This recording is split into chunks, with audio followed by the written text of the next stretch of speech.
ada 4 fungsi media pembelajaran secara garis besar. Pertama yaitu fungsi perhatian, yang kedua adalah fungsi afektif, yang ketiga adalah fungsi kognitif, dan yang keempat adalah fungsi kompensasi.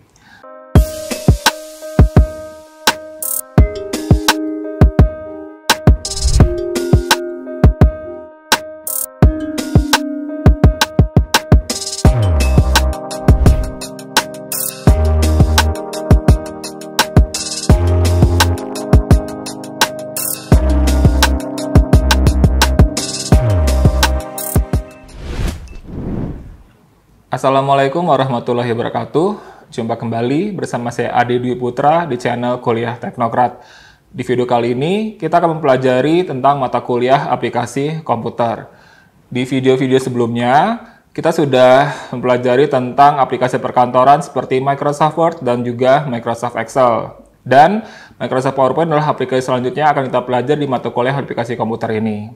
Seperti kita ketahui bersama bahwa Microsoft PowerPoint merupakan aplikasi yang biasa kita gunakan sebagai alat bantu untuk mempresentasikan sesuatu hal, seperti mempresentasikan hasil penelitian, makalah, dan lain sebagainya.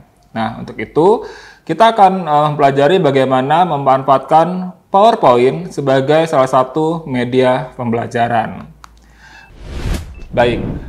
Sebelum kita masuk ke videonya, saya akan jelaskan tentang tujuan pembelajaran kita di video kali ini.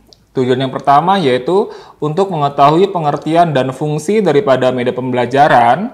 Tujuan yang kedua yaitu untuk memahami keuntungan menggunakan media pembelajaran. Dan tujuan yang ketiga yaitu untuk memahami penggunaan media pembelajaran. Adapun outline daripada video kali ini, yang pertama yaitu pengertian dan fungsi media pembelajaran, yang kedua keuntungan menggunakan media pembelajaran, dan yang ketiga yaitu penggunaan media pembelajaran itu sendiri. Apa itu media pembelajaran?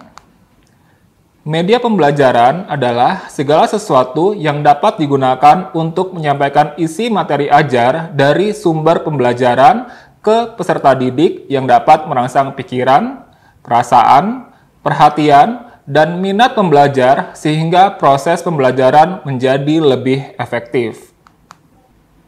Ada cukup banyak tipe dalam media pembelajaran seperti audio, audiovisual, buku, komputer, orang dan lingkungan, serta objek fisik. Nah, silahkan kalian rekan-rekan mahasiswa memberikan contoh tipe media pembelajaran dari ke-6 yang saya sebutkan tadi di kolom komentar. Misalkan seperti audio, seperti apa contohnya, audiovisual contohnya apa, dan seterusnya sampai dengan objek fisik. Nah, silahkan kalian ketikkan di kolom komentar contoh-contoh daripada tipe media pembelajaran tersebut.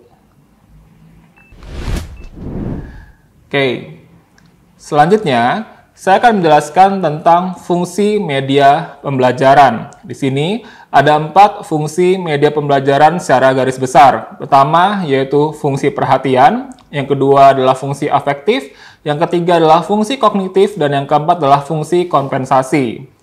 Dan berikutnya saya akan menjelaskan tentang fungsi perhatian terlebih dahulu.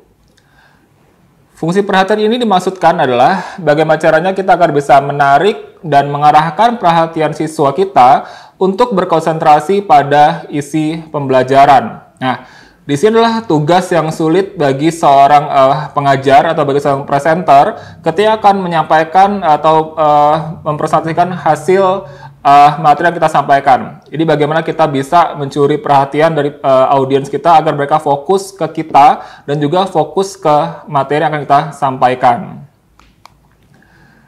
Berikutnya yang kedua yaitu fungsi afektif.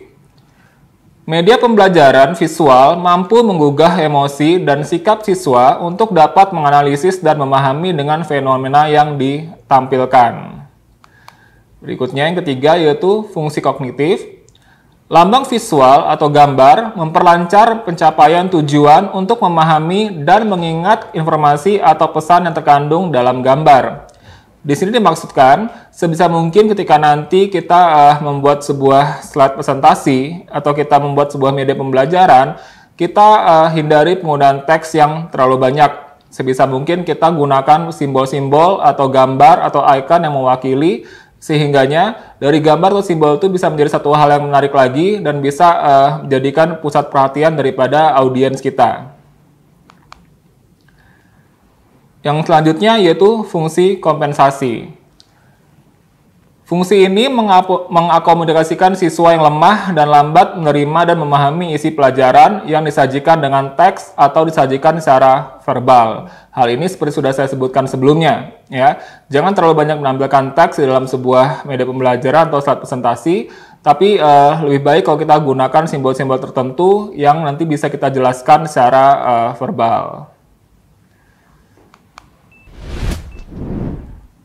Apa saja kelebihan dalam penggunaan media pembelajaran? Tentunya, dalam menggunakan media pembelajaran, kita akan memiliki cukup banyak kelebihan.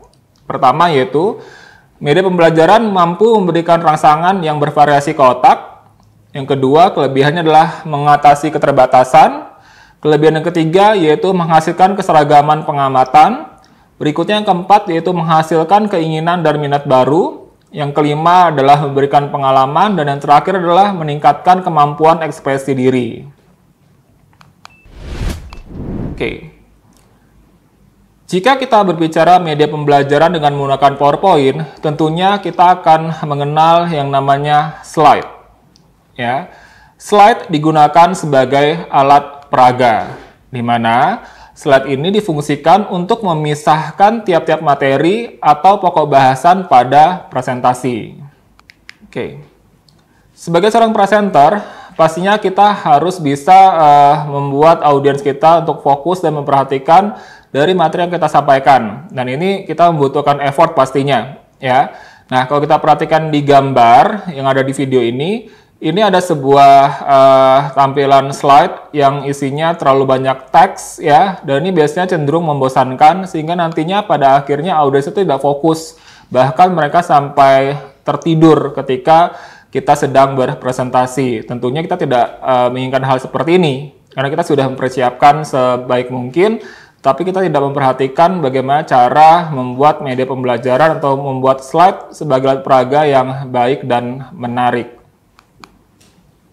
Oke, jadinya kuncinya adalah ketika kita akan membuat sebuah slide presentasi atau kita akan memanfaatkan slide sebagai media pembelajaran, kita harus membuatnya menjadi sederhana, ya.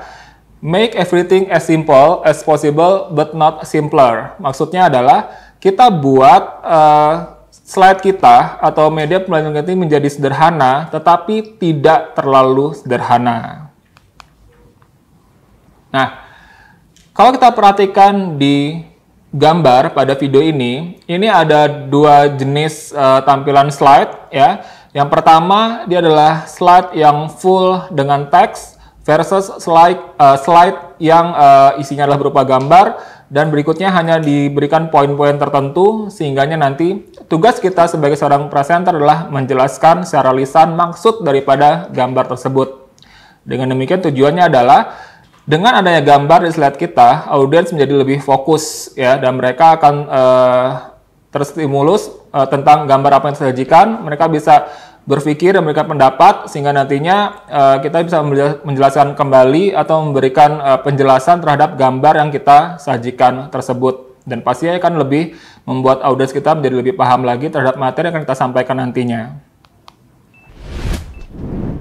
Menurut Steve Jobs, itu adalah salah satu mantra saya, fokus dan kesederhanaan. Sederhana bisa lebih sulit daripada kompleks. Anda harus bekerja keras untuk membuat pemikiran Anda bersih untuk membuatnya sederhana. Oke. Pemikiran daripada Steve Jobs ini bisa kita pahami dan juga bisa kita terapkan ketika nanti kita akan membuat slide yang akan kita jadikan sebagai alat peraga ataupun sebagai media pembelajaran. Oke. Sebelumnya saya sudah menjelaskan atau saya sudah menyebutkan bahwa hindari penggunaan teks yang banyak dalam sebuah slide presentasi sebagai media pembelajaran. Nah, jadinya kita bisa menggunakan gambar sebagai penggantinya. Tetapi tidak sembarangan dalam penggunaan gambar, ya. Ada beberapa tips yang akan saya sampaikan dalam penggunaan gambar.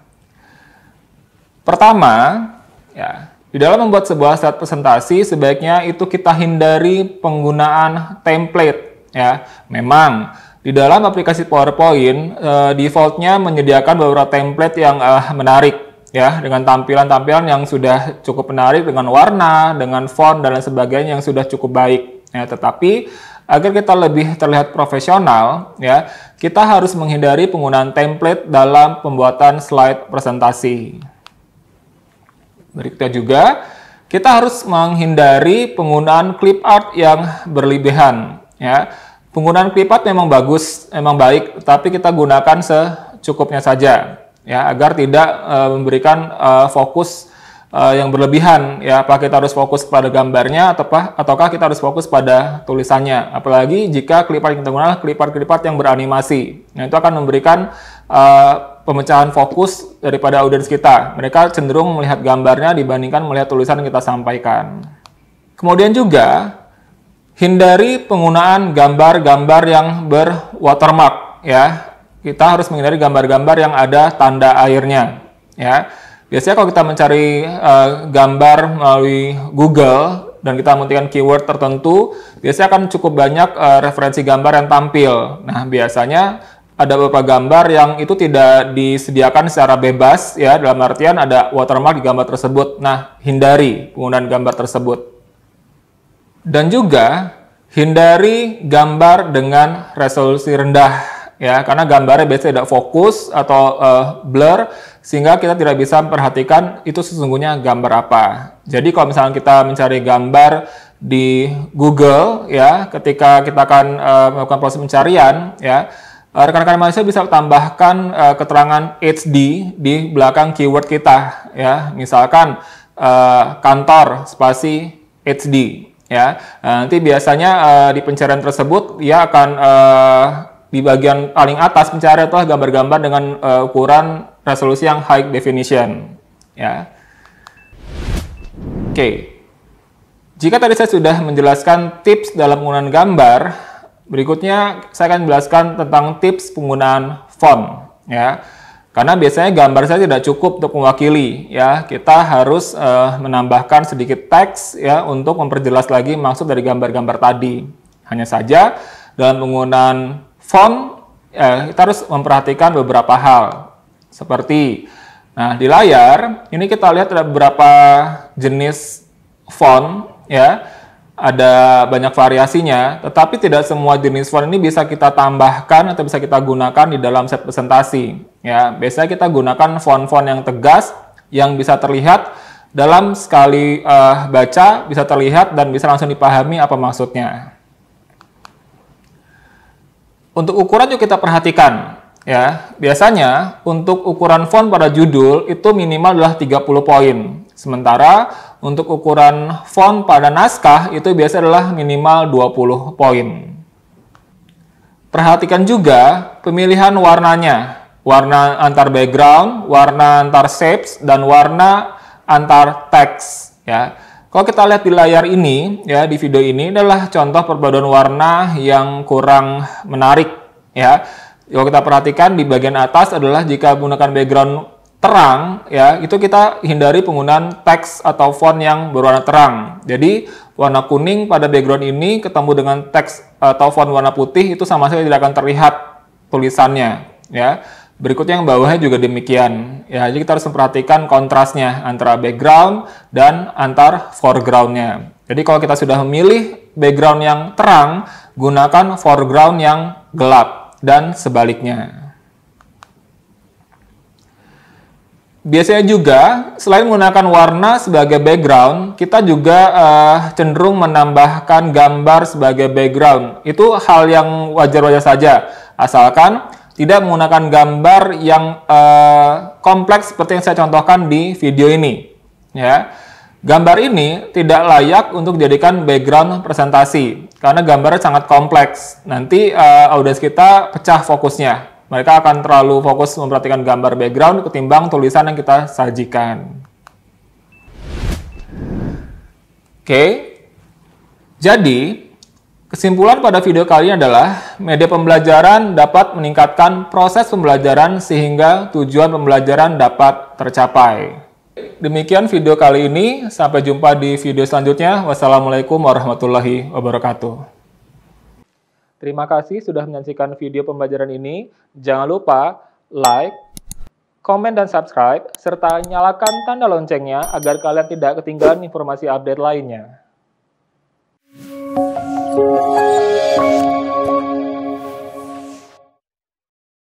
Selanjutnya, kita saksikan video Profil Universitas Teknokrat Indonesia.